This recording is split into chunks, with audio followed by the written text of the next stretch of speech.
জানিস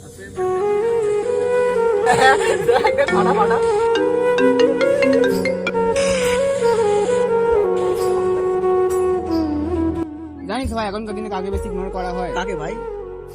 মাকে।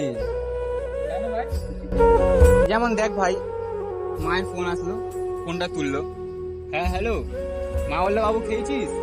বললো আর এরকম করে বলার কি আছে, আমি কি বাচ্চা নাকি, আমি ঠিক খেয়ে নেবো, রাখো তো একটু ব্যস্ত আছি, বলে ফোনটা কেটে দিল। কিছুক্ষণ পর গার্লফ্রেন্ডের ফোন আসলো, ফোনটা তুললো, হ্যাঁ হ্যালো বাবু খেয়েছো? বললো না বাবু খেয়ে নেবো আমি একটু পরে, তুমি খেয়েছো?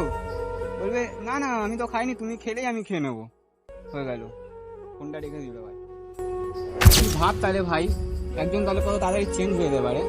যখন গার্লফ্রেন্ড ফোন করলো বললো আরে বাবু অনেক আমার কেয়ার করে, আর যে মা ফোন করলো বললো আমি অনেক ব্যস্ত আছি, রাখো তো পরে ফোন করছি। আরে ভাই এটা কিন্তু ঠিক বললি ভাই।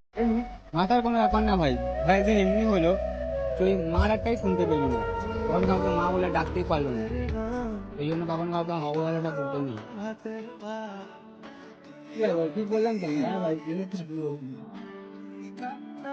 जवान